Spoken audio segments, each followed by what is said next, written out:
Eu pessoalmente já vivi muitos momentos em que eu achei que não suportaria. Primeiro porque eu sou dramático, né? Eu sou naturalmente dramático. Eu tenho, como diz Adélia Prado, uma capacidade enorme de dramatizar os mínimos acontecimentos. É uma característica minha, que eu aprendo a lidar com o dia a dia. Eu tenho aquela tendência de achar que não tem solução, mas não. Então, domando esse jeito de ser, eu fui aprendendo que eu preciso acolher aquilo que a vida está me oferecendo. E eu me surpreendi muito em situações que eu achava que estavam elas trabalhando contra mim, e de repente eu descobri que a partir delas, eu teria a oportunidade de ter acesso ao meu coração de um jeito muito novo. Eu pessoalmente acho que é muito positivo a gente conviver com pessoas, por exemplo, que nos ajudam a ter um acesso novo ao nosso coração. Quando nós estamos muito viciados pela forma como os outros nos veem, a gente corre o risco de se ver também de forma viciada. Porque o outro nos vê sempre do mesmo jeito. E isso às vezes paralisa a nossa capacidade de nos ver de uma forma diferente. Pode ser que você esteja viciado na maneira como você se vê. Porque os outros que estão ao seu redor lhe veem sempre do mesmo jeito. E às vezes uma mudança, de repente você descobre uma pessoa nova, que lançou um novo olhar sobre você, que lhe fez uma pergunta fundamental, que lhe fez pensar naquilo que você antes não tinha pensado sobre você. É tão interessante quando nós cavamos na terra do coração e descobrimos que ali há novidades que foram vistas por uma outra pessoa que estava de fora. Como são preciosas essas pessoas na nossa vida. Porque elas enxergam aquilo que nós ainda não tínhamos enxergado. Como Jesus fez na vida de muitas pessoas. Enxergou que aquelas pessoas ainda não tinham visto. Encontrou dentro delas uma riqueza que elas ainda não sabiam se oferecer. E porque elas ainda não sabiam se oferecer, elas estavam privadas de poder também oferecer isso aos outros. Por isso, não tenha medo das suas dificuldades, não tenha medo das suas perdas, não tenha medo dos seus conflitos. Tudo isso que num primeiro momento pode parecer contrário a você, pode ser uma feliz oportunidade, um bom acesso àquilo que você ainda não sabe sobre você. Há uma força que ainda está oculta e que virá à tona à medida em que você permitir que a própria realidade conflituosa lhe ajude, lhe motive a buscar o que você não sabia possuir. Mas às vezes nós descobrimos que temos com o próprio movimento da vida, volto a dizer, através de uma perda, de uma mudança, que num primeiro momento parece nos assustar, mas depois se mostra absolutamente frutuosa, porque abriu a nossa mente, o nosso coração, o nosso jeito de sentir e de pensar, o ser que somos e o ser que ainda podemos ser. Permita que a dificuldade de hoje, o sofrimento de agora, a lágrima deste momento, lhe conduzam à sua mais profunda verdade. Lá onde estão os seus valores, lá onde estão as suas qualidades, e que talvez você esteja esquecido delas. Lá onde estão as qualidades que, de repente, pelo seu jeito de viver, pela sua forma de construir a sua vida, a sua rotina, você acabou se esquecendo que possuía. Nada pode nos empobrecer mais do que nós possuirmos riquezas e não termos à disposição essas riquezas. Nada pode nos empobrecer mais do que sermos proprietários de grandes riquezas que desconhecemos.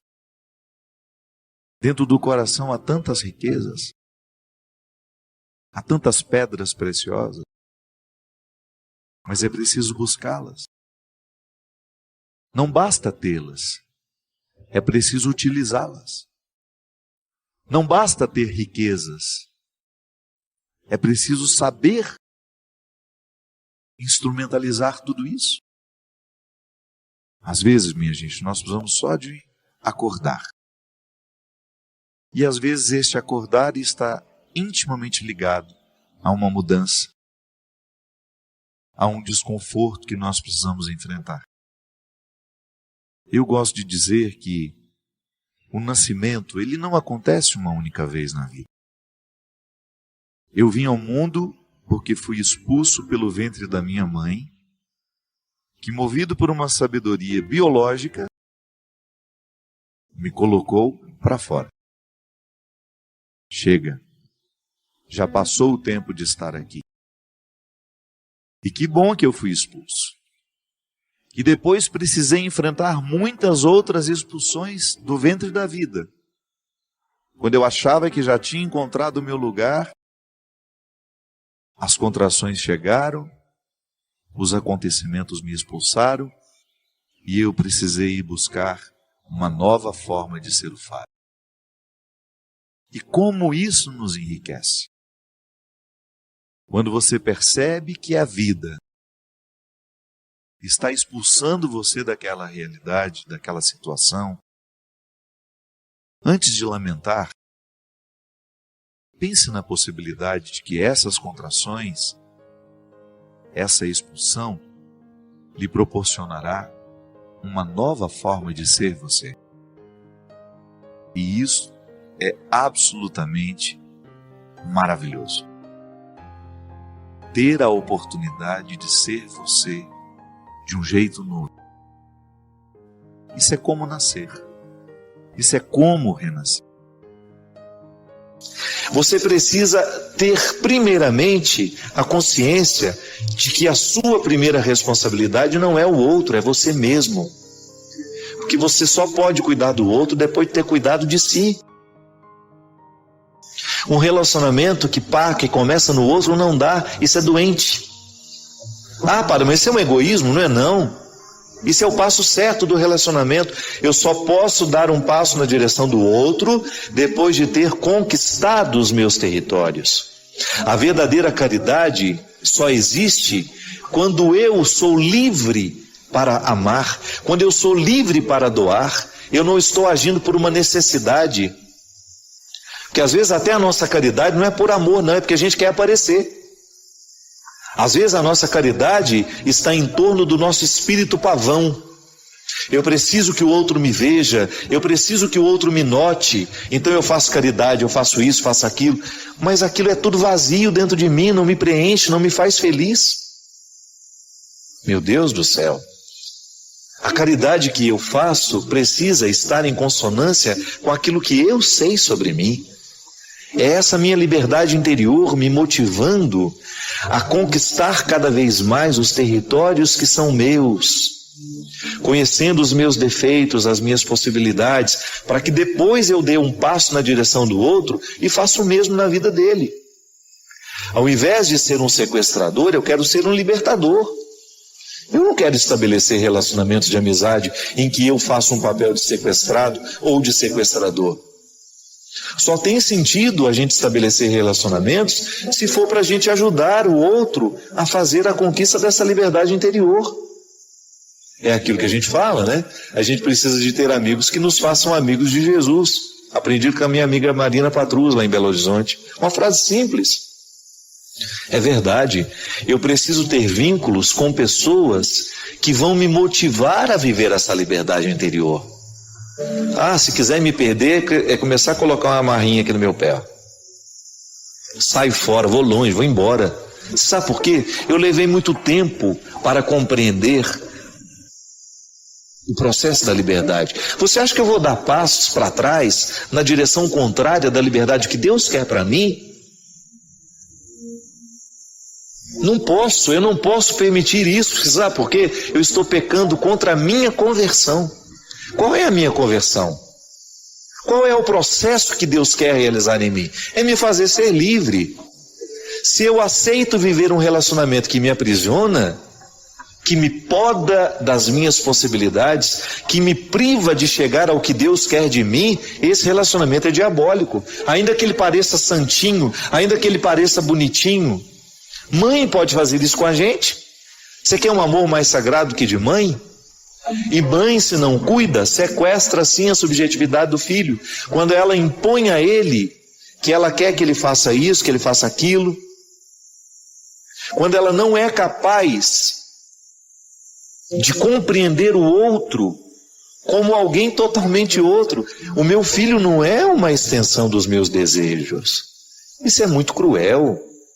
Eu fazer o meu filho a extensão dos meus desejos. Então eu não fui pianista, meu filho vai ser. Mesmo que ele não tenha vocação para isso, o pobre do menino vai ficar lá dia e noite em cima de um piano, aprendendo um instrumento que ele não gosta, porque a mãe quer que ele aprenda. Não. O amor é, antes de tudo, a investigação das possibilidades que o outro tem. Aí eu entro ali para promover. Se eu posso entrar na sua vida para lhe ajudar a alcançar a sua melhor parte, eu sou bem-vindo. Agora, se eu entrar na sua vida para lhe privar de chegar na sua melhor parte, eu não faço nenhuma diferença. Eu posso perfeitamente ficar de fora. Se for para estabelecer um vínculo de amizade, de namoro, de casamento, que seja com alguém que esteja interessado com a sua libertação. Porque senão, cuidado, esse amor pode ser um cativeiro. Olha, eu vou te falar uma coisa. Se você não leu esse livro, por gentileza, permita-se. Algumas pessoas acham que o livro é um pouquinho complicado nas primeiras páginas. Não. Muitas vezes a gente precisa vencer a preguiça. Se você tiver a oportunidade de ler esse livro, leia, porque é impressionante como a leitura desse livro desperta em nós a consciência de que nós vivemos amarras. Volto a dizer, às vezes nós não estamos percebendo que estamos amarrados, é porque a gente acostumou com o cativeiro. No sequestro é assim, chega um momento, depois de muito tempo de sequestro, a gente começa até a ficar amigo do sequestrador. O sequestro do corpo é assim. Você já observou? Já ouviu o testemunho de quem foi sequestrado? Depois de um tempo de sequestro, fica amigo do sequestrador, por uma questão de sobrevivência. Às vezes nós estamos assim dentro de casa, marido e mulher, mãe e filho, amigos, um bando de gente sequestrada que é incapaz de provocar, de dar um grito de alforria e falar: olha, chega, eu não quero viver essa escravidão. Se for para permanecer ao meu lado, se é para estar aqui ao meu lado, que seja para me ajudar a fazer o que Deus quer fazer em mim. Por favor, não venha ser um empecilho para a ação de Deus na minha vida. Isso, minha gente, é uma palavra que pode parecer dura e é necessária nos nossos dias. Precisamos ter coragem de delimitar o território e falar: olha, aqui, se quiser entrar, tira as sandálias dos pés, que meu coração é um solo sagrado. Que Deus me ajude nesse processo, que ser livre dá trabalho, viu?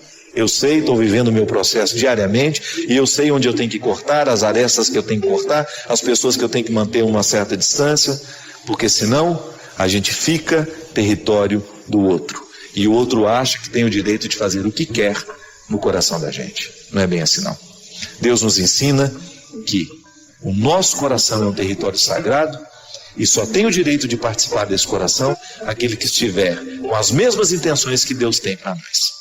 Preste atenção nas pessoas que participam da sua vida. Se elas não têm as mesmas intenções que Deus tem para você, você precisa estabelecer o limite.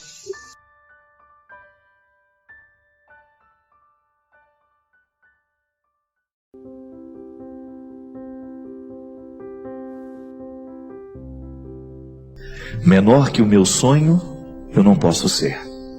O ser humano nasceu para ser feliz. Você foi projetado para ser feliz. E se em algum momento da sua vida você vive a estrofe e não vive o refrão dessa música, isto é, se você mergulha nas suas misérias e não consegue sair dela, pode ser que você esteja sendo menor que o seu sonho. E você não tem o direito. Você não tem o direito de ficar abaixo daquilo que você sonha. Você precisa estar sempre na busca e na conquista destes sonhos. Isso é ficar sempre acima dos sonhos. Você não pode ser menor que eles. Porque se a gente se torna menor que os sonhos, a gente deixa de ser pessoas realizadoras. A gente deixa de buscar a realização nossa de cada dia. Essa aí que você tem que buscar todos os dias para ter força para reinventar a sua vida e para enfrentar os problemas que são próprios dela. Eu sei que às vezes a nossa tentação é a gente ficar menor que o sonho. É a gente, isso não foi feito para mim não, eu não consigo, eu não dou conta, eu não sei, eu não posso.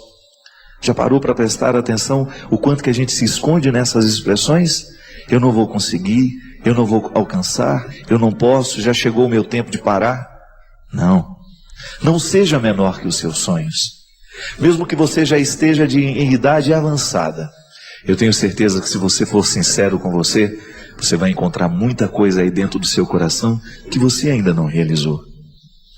E aí eu lhe pergunto, já não dá mais tempo? Já não é possível mais reinventar a própria vida? Claro que é. Porque Deus está o tempo todo nos soprando de novo. Deus está o tempo todo nos concedendo a graça da renovação nossa. Da renovação nossa de cada dia.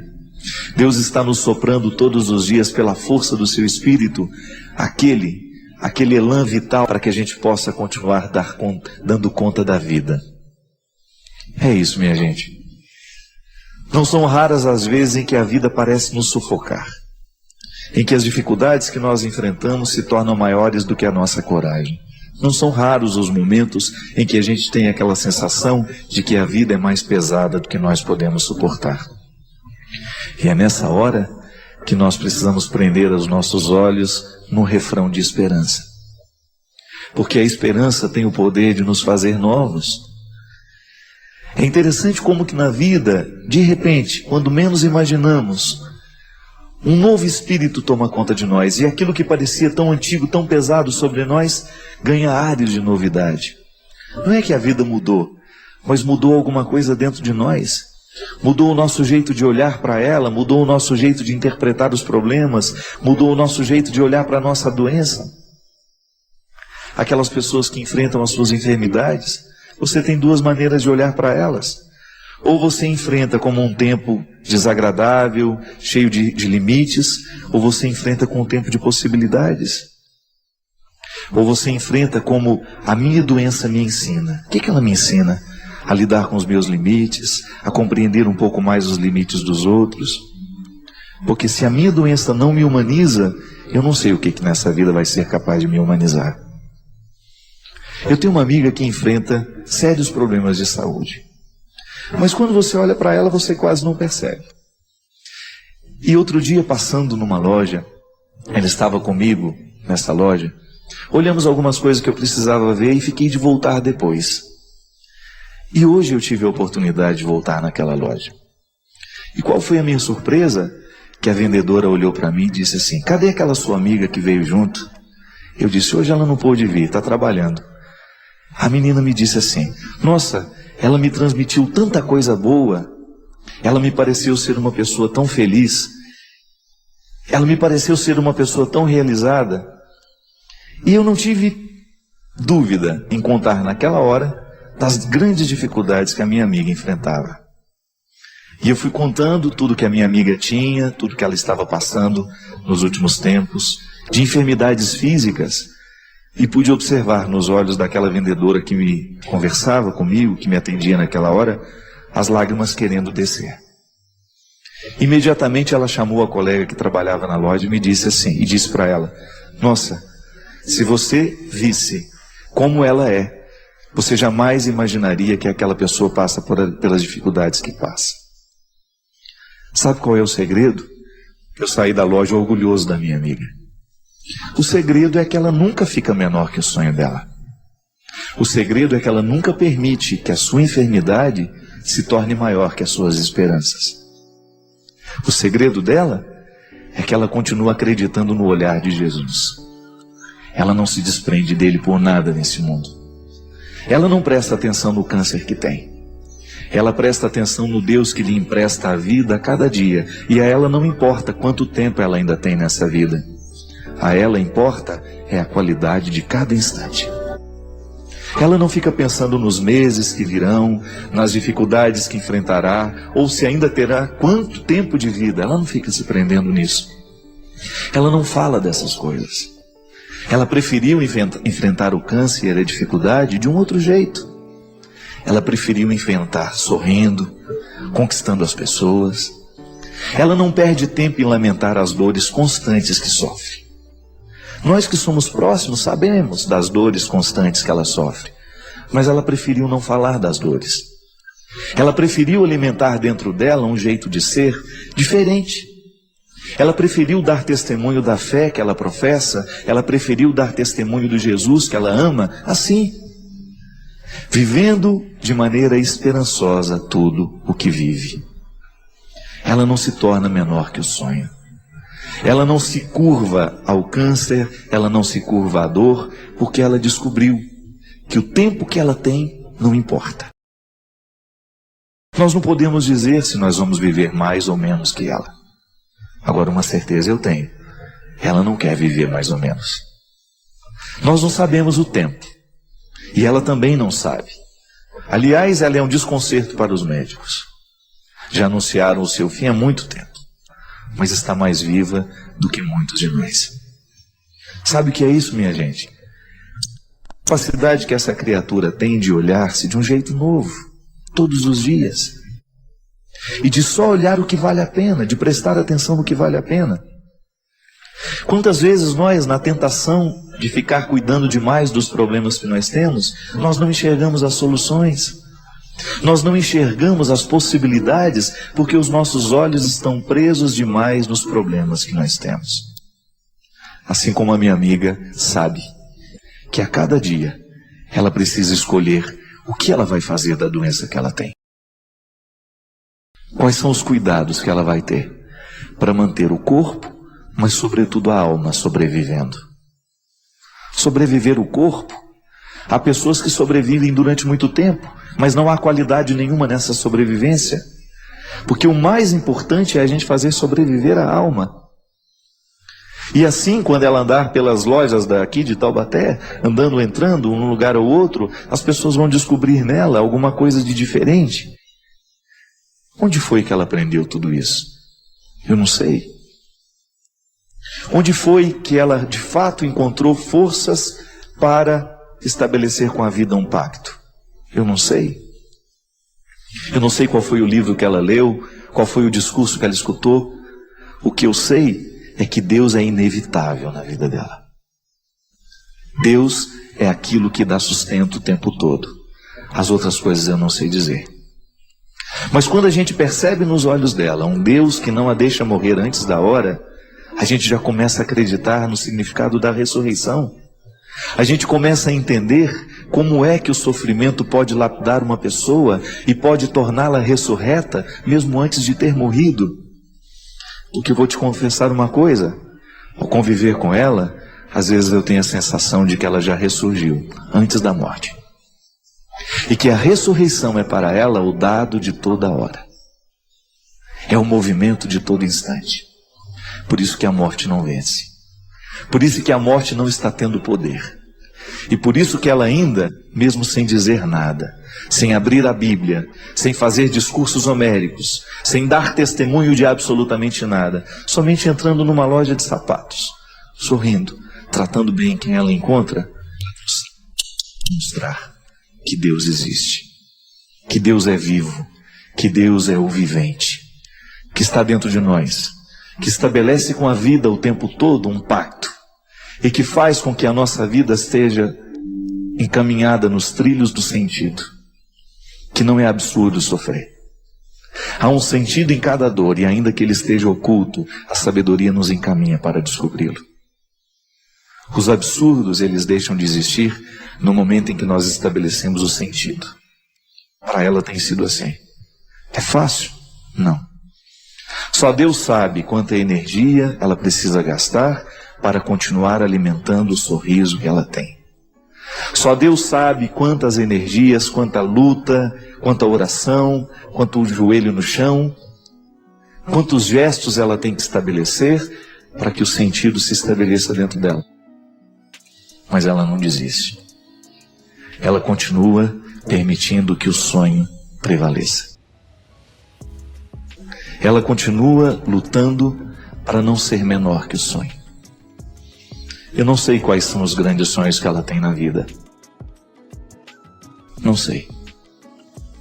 O que eu sei é que ela é envolvida de sonhos.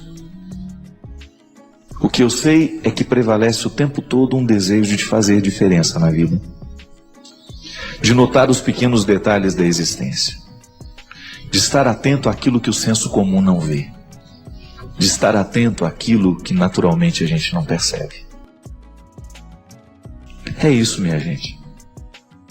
É o que nós temos diante de nós hoje também.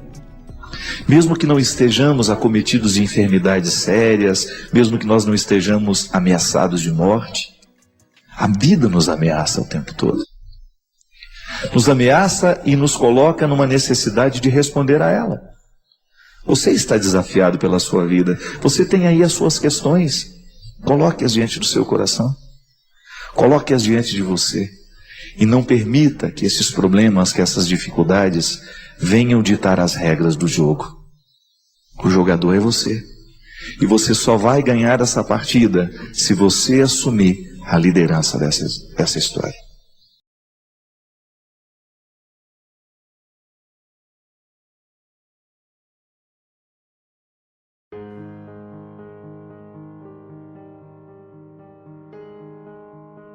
Vou atender aqui um e-mail da Maria Helena, que escreve assim: Padre Fábio, tudo na minha vida começou muito cedo. Aos 17 anos me casei, aos 18 veio um filho, primeiro, 37 anos a primeira neta, e muitos outros problemas nasceram a partir de tudo isso. Meu filho, com apenas 18 anos, namorou uma moça com 27, que logo engravidou e não deu certo. A menina mora comigo, hoje tem 16 anos, nós a criamos com muito carinho, sempre com muito amor e respeito. Estuda no melhor colégio da cidade e estamos passando por um problema bem difícil, a cada dia se agravando mais. Uma menina com 16 anos falando em suicídio, diz que não acredita em Deus, foi batizada, fez primeira comunhão, crisma, mas não quer ir mais à igreja, não quer saber de amizade com ninguém, não fala com ninguém, sai de casa somente para ir ao colégio. É uma ótima aluna, estudiosa, está no 3º ano do ensino médio, fala fluentemente inglês, está estudando espanhol. Foi convidada para estudar no exterior. Padre Fábio, tenho medo até de sair de casa e deixá-la sozinha. Não a deixo nunca. Quando tinha 9 anos, ela já me falou que queria morrer e que iria se matar. Logo procurarei a ajuda de uma psicóloga que continua até hoje fazendo terapia. Às vezes se revolta de tal maneira que não fala nem com a terapeuta. Entra muda, sai calada. Sempre fala que ama muito a todos nós, mas eu sinto, padre, que a revolta é grande parte pela falta da mãe, que aparece quando quer. É muita preocupação, muita ansiedade e medo que ela faça o pior. Gostaria muito que o senhor pudesse me ajudar com uma orientação, como devo agir. Sinceramente, já não sei mais se estou fazendo o certo. Por favor, me ajude. Helena, minha filha, você tem um problema que não é tão simples de ser refletido, porque existem muitos aspectos daquilo que hoje você conta, que você fala, que a gente desconhece. Agora, um fato que a gente precisa considerar. O que falta para essa menina é um pouco o sentido da vida, E quem é que nos dá o sentido da vida? É a história. O sentido da vida não é uma coisa que cai do céu. A gente vai assumindo aos poucos.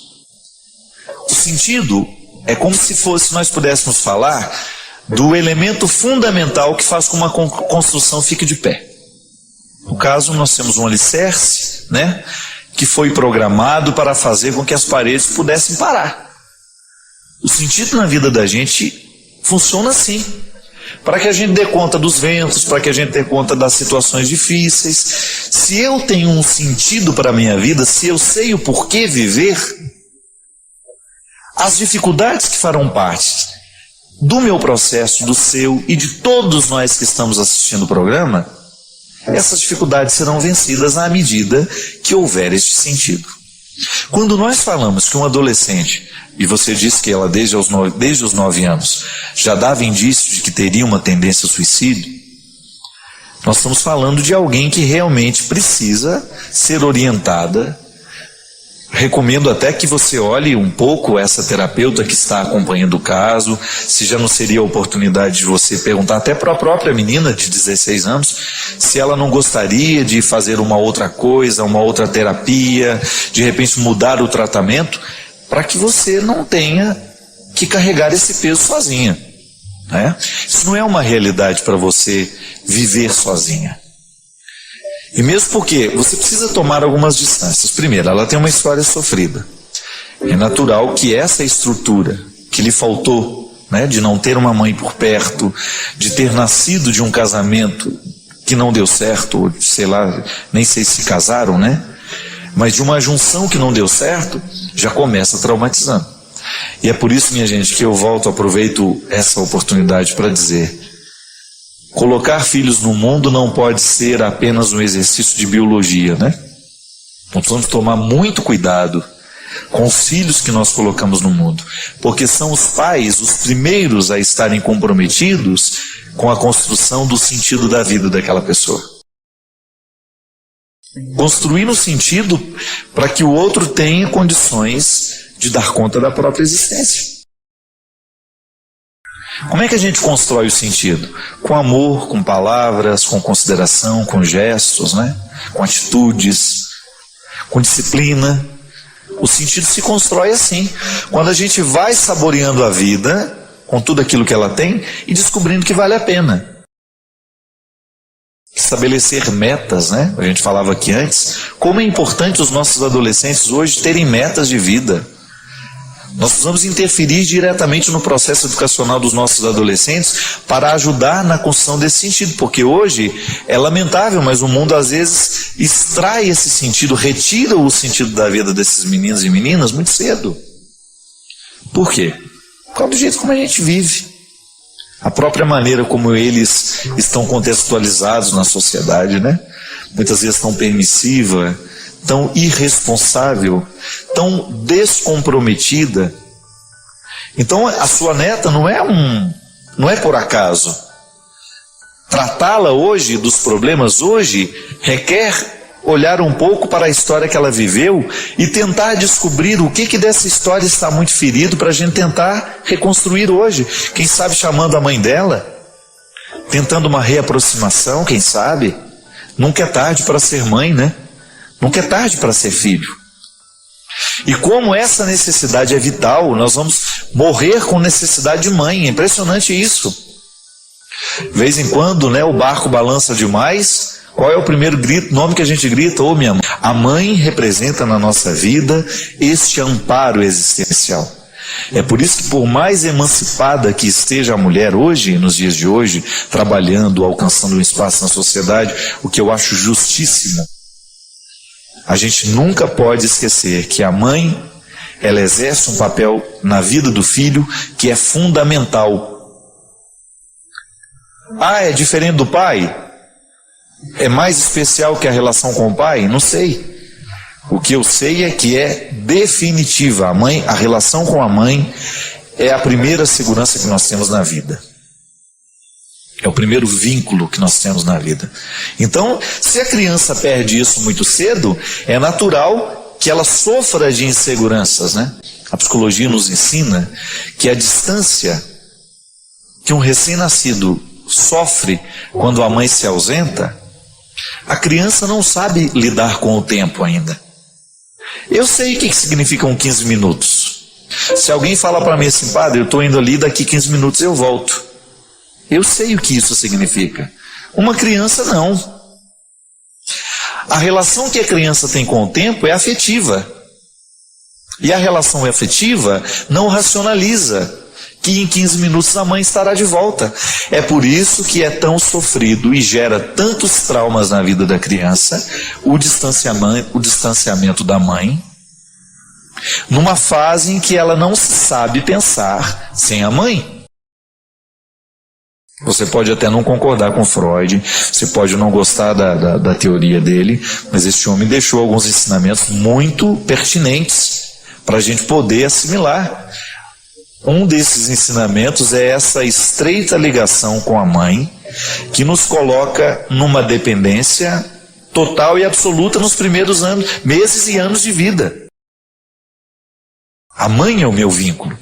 Tanto é que Freud dizia que a criança, nessa primeira fase, que é a fase oral, em que a criança quer incorporar tudo pela boca, por que ela morde tudo? Freud dizia que é a incapacidade dela se distinguir como outro. Olha que interessante isso. Um dos aspectos determinantes para a maturidade das pessoas é ela se distinguir do outro. Eu sei que você não sou eu e eu não sou você. A criança não sabe distinguir isso. Por isso ela morde. Ela quer incorporar o mundo pela boca porque ela acha que tudo é extensão dela. Ela não sabe identificar que esse sofá não é ela. Ela incorpora, é por isso ela morde tanto. É a tentativa de incorporar o mundo como se ela fosse o mundo, como se o mundo fosse ela. Então a ausência da mãe gera essa carência. A criança que não sabe identificar a ausência, o tempo que vai durar essa ausência, se traumatiza. É engraçado, minha gente, o adulto que hoje eu sou. Tem tantas coisas no meu jeito de ser hoje que estão diretamente ligadas às ausências da minha mãe na minha vida. E olha que a minha mãe era a mulher que ficava dentro de casa o tempo todo cuidando de nós. Mas é claro que toda criança sofre, e faz parte da vida mesmo. A mãe não pode ficar grudada o tempo todo na criança, precisa ir fazer as coisas. Mas o rompimento desta relação, ela gera traumas muito profundos na vida das crianças. E aí o que a gente vai fazer depois? Está lá o ser humano com problema, deu defeito, né? Com a peça. Não é assim, né, Evanilson? Quando dá o defeito numa peça, às vezes você olha para aquilo, não está funcionando direito, e agora? Às vezes nós somos igual uma máquina de lavar roupa, dá um defeito e ninguém sabe onde é que está o defeito. Então aí a hora, como na máquina de lavar roupa, a gente pode abrir e identificar onde é que está a peça estragada. Nós não temos esse jeito, senão você já teria aberto seu marido, né? Deixa eu ver por que esse homem dá tanto defeito, gente. Onde é que ele está estragado, né? Não tem umas pessoas que se a gente pudesse, a gente abriria para saber onde é que está o defeito? Confessa que é verdade, tem uns que a gente não vê a hora de serrar para ver descobrir. O que está errado lá dentro, meu Pai de misericórdia? Então o único mecanismo que nós temos para descobrir o que está errado no outro é na observação e na palavra. Porque nós não somos máquinas, já dizia o Charles Chaplin, né? Homens é que sois, não sois máquinas, homens é que sois. Então, por isso que o bom psicólogo é aquele que observa bem. É verdade, o bom psicólogo é aquele que observa.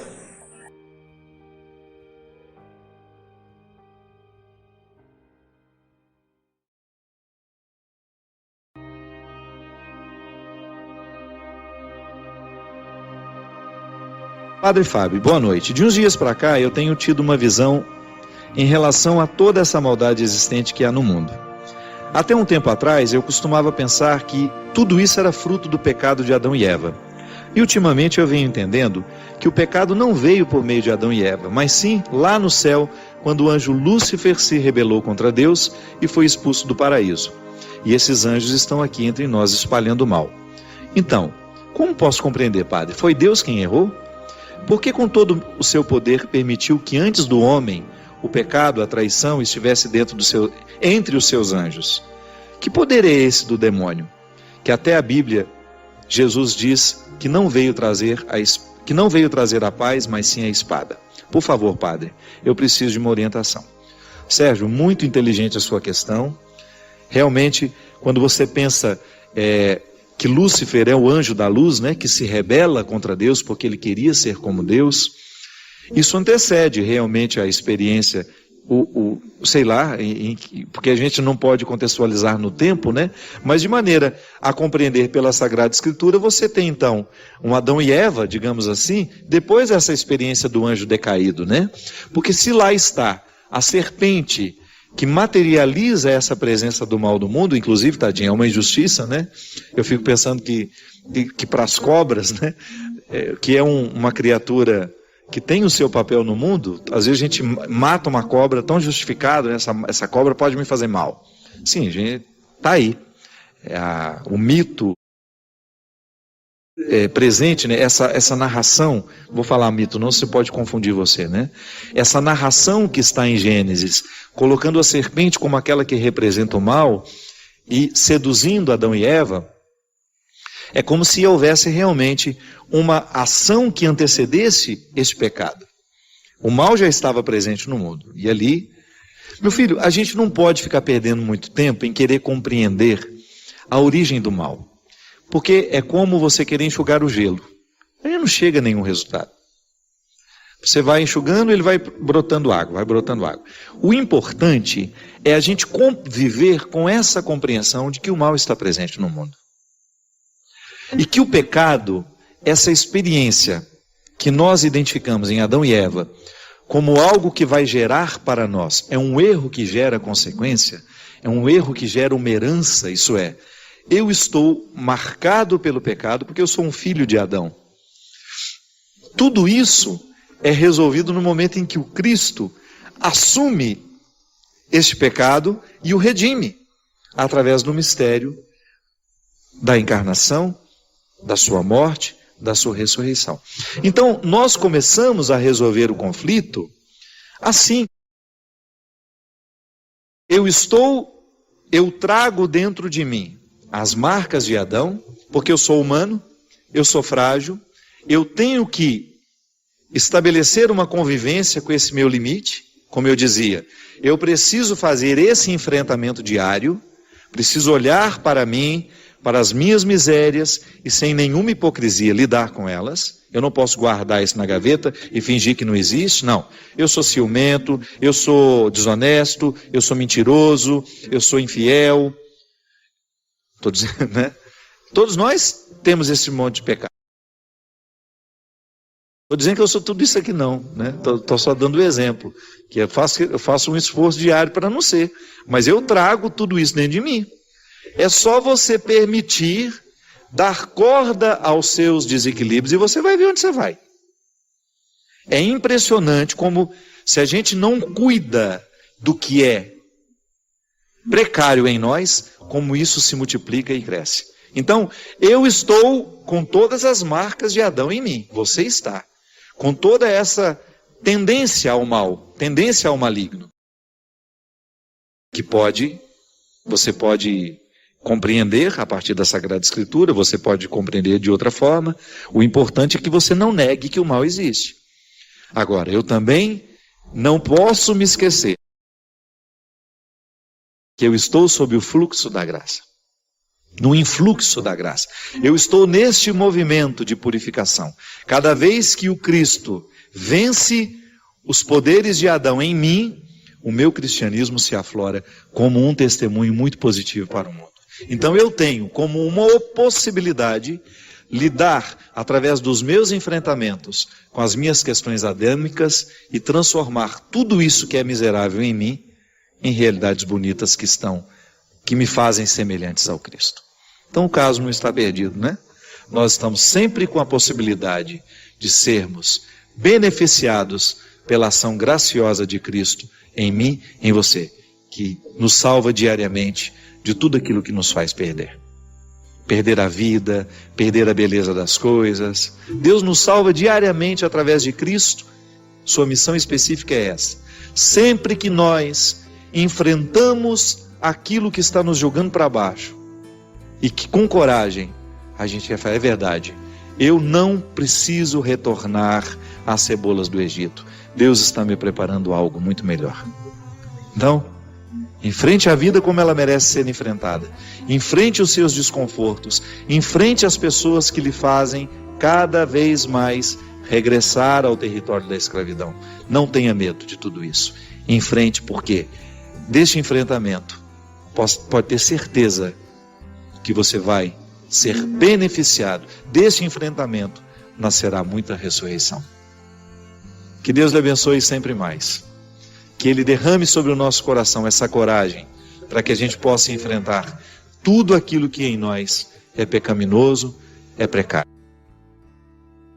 Boa noite, Padre Fábio. Vejo muitas pessoas comentarem sobre inveja, olho gordo, enfim. Tudo isso que parte das pessoas que não têm uma vivência ou experiência sobre quem vive bem. Minha família passou por um episódio de doença e infelizmente perdi minha mãe. Após passar por tudo isso, ouvi muitas pessoas afirmarem que este é um resultado da inveja, por sermos uma família unida, amorosa e feliz, e a nossa felicidade incomodava todo mundo.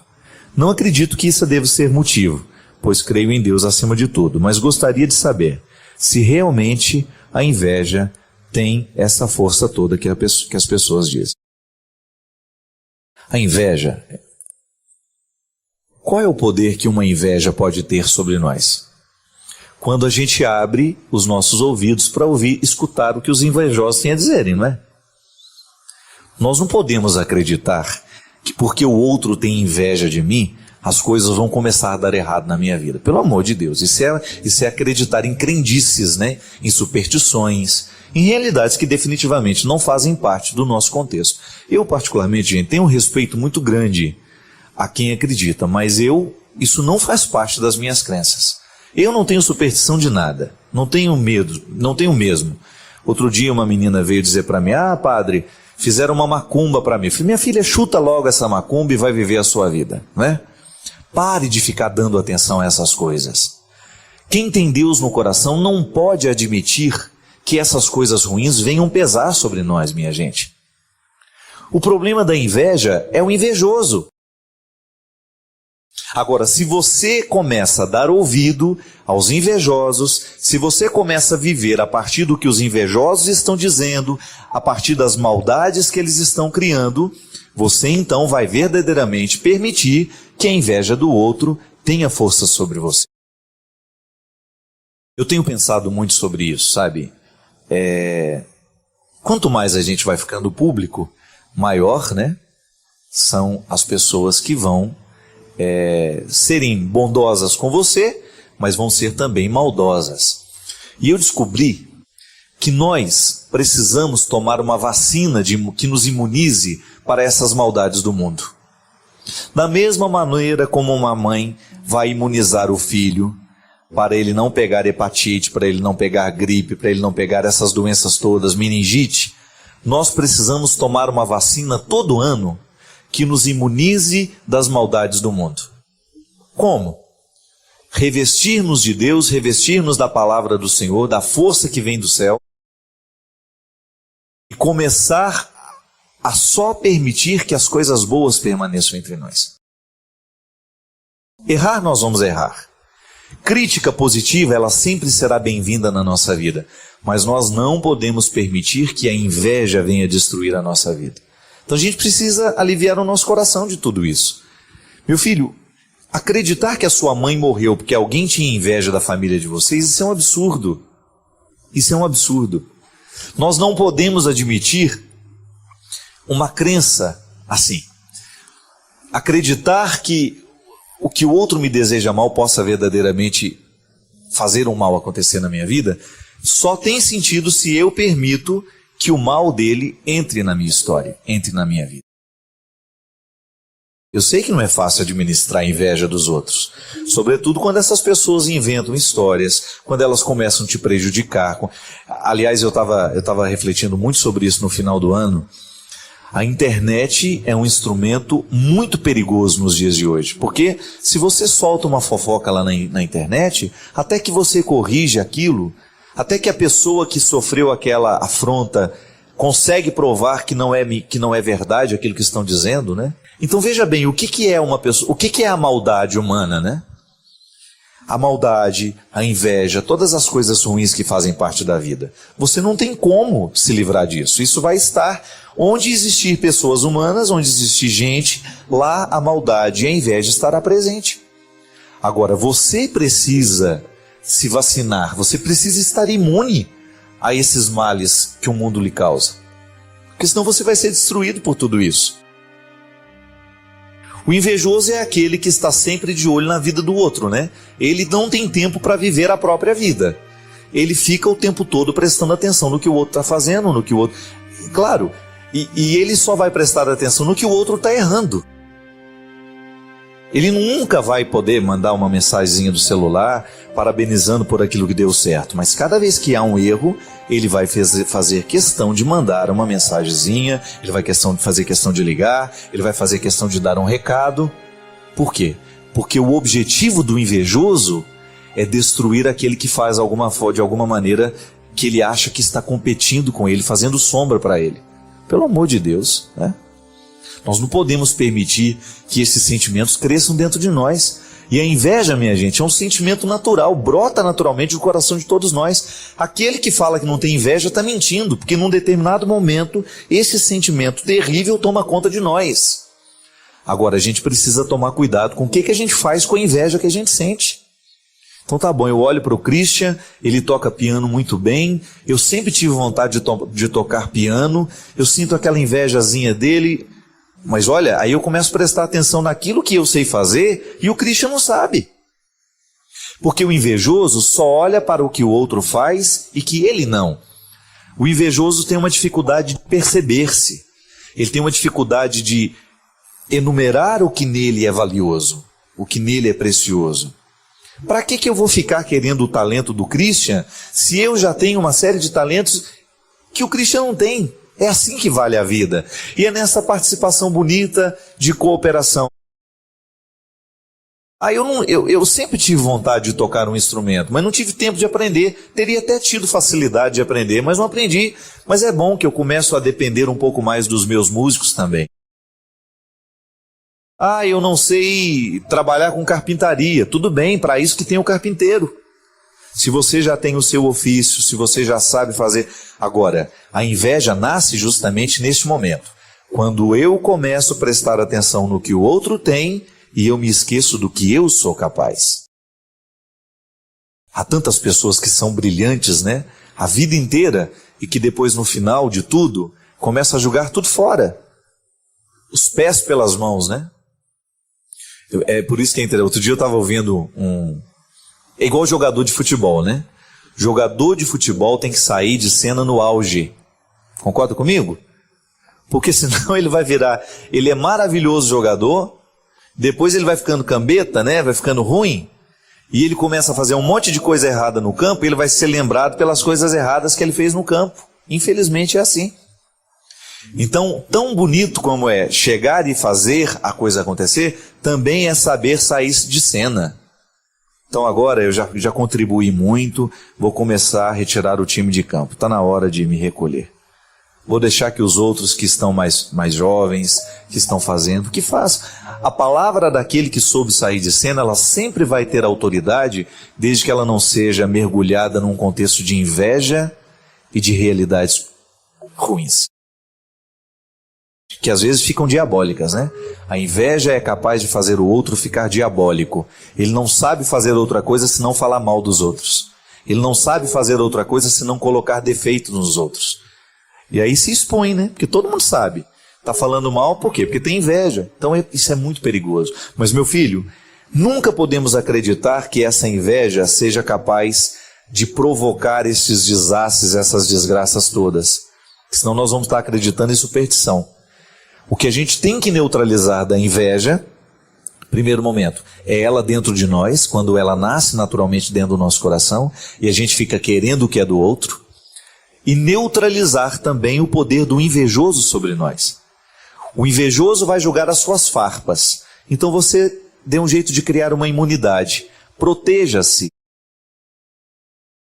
dessas lanças que o invejoso está lançando em você.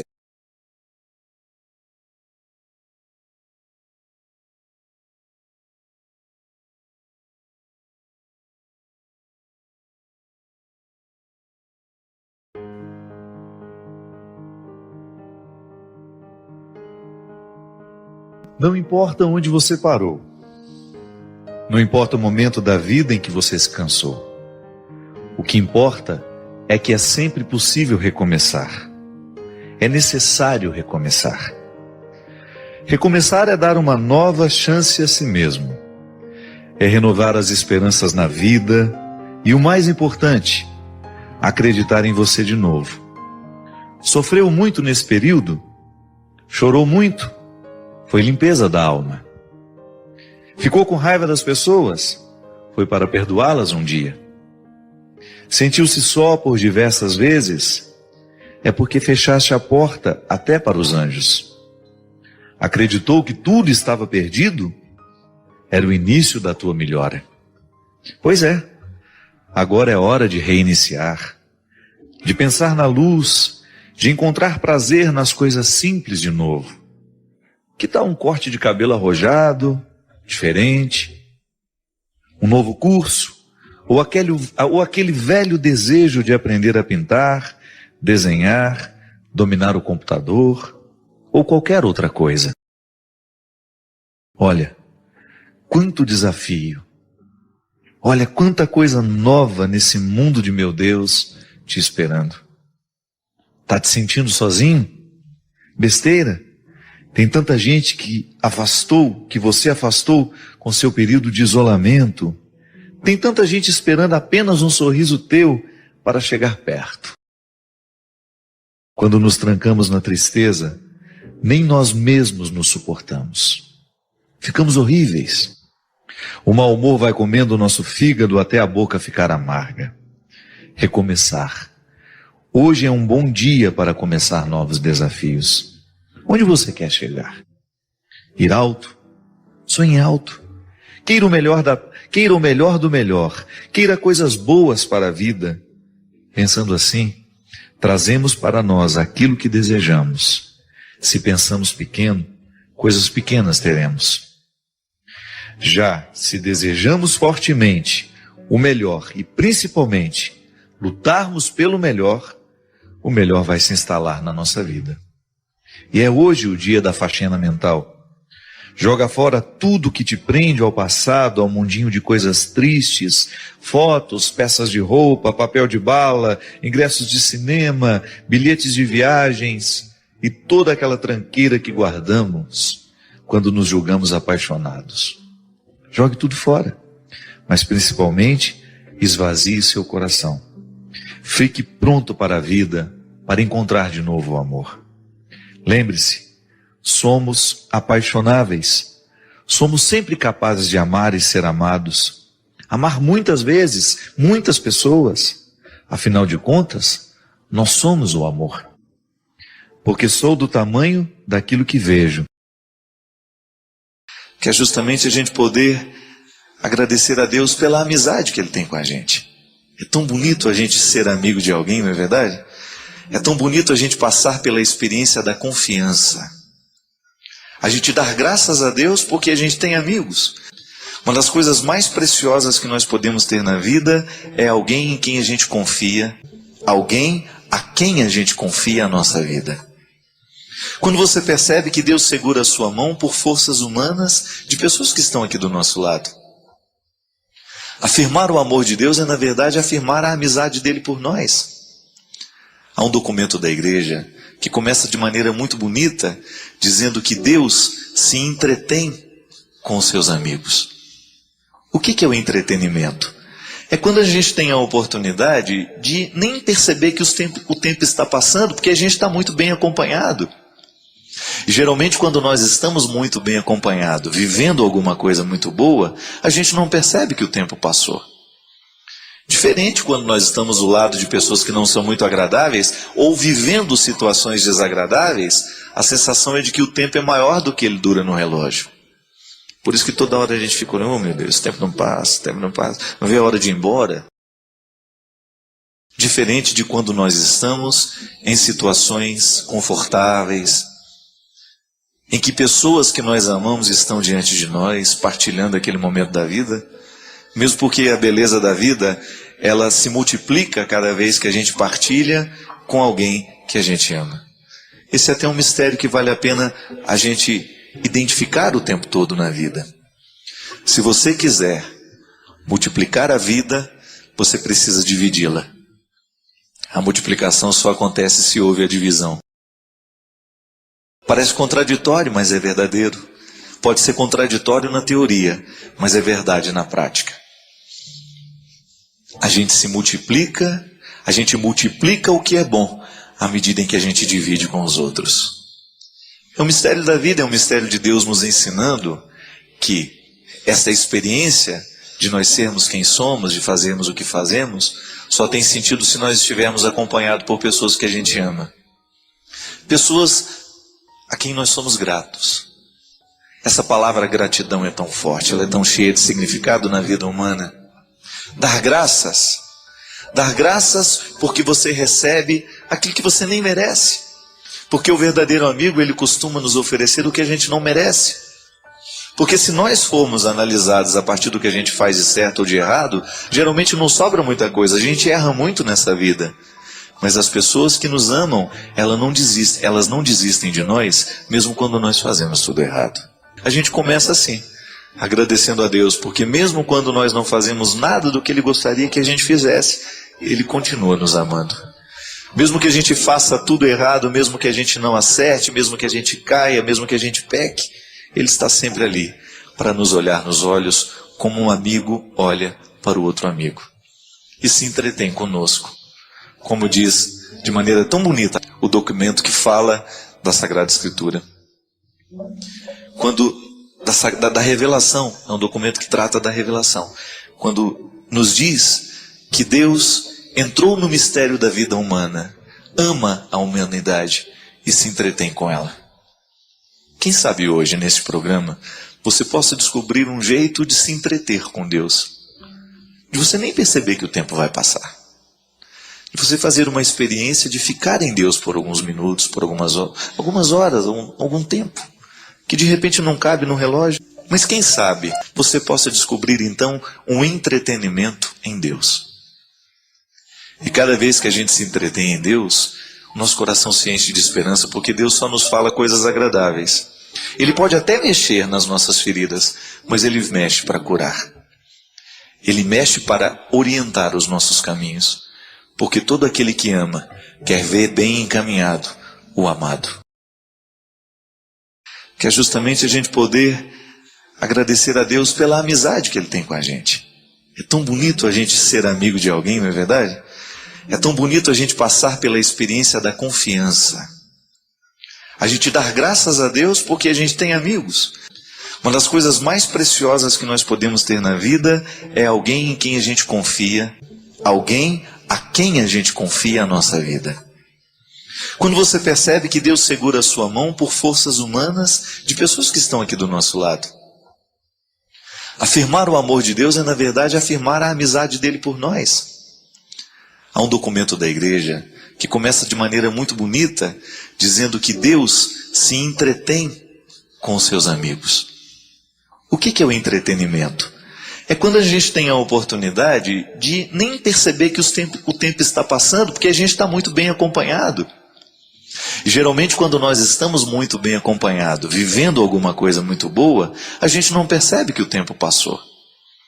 Diferente quando nós estamos do lado de pessoas que não são muito agradáveis, ou vivendo situações desagradáveis, a sensação é de que o tempo é maior do que ele dura no relógio. Por isso que toda hora a gente fica olhando, oh meu Deus, o tempo não passa, não vê a hora de ir embora. Diferente de quando nós estamos em situações confortáveis, em que pessoas que nós amamos estão diante de nós, partilhando aquele momento da vida, mesmo porque a beleza da vida, ela se multiplica cada vez que a gente partilha com alguém que a gente ama. Esse é até um mistério que vale a pena a gente identificar o tempo todo na vida. Se você quiser multiplicar a vida, você precisa dividi-la. A multiplicação só acontece se houve a divisão. Parece contraditório, mas é verdadeiro. Pode ser contraditório na teoria, mas é verdade na prática.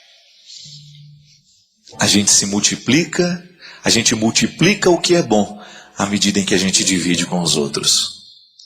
É um mistério da vida, é um mistério de Deus nos ensinando que essa experiência de nós sermos quem somos, de fazermos o que fazemos, só tem sentido se nós estivermos acompanhados por pessoas que a gente ama. Pessoas a quem nós somos gratos.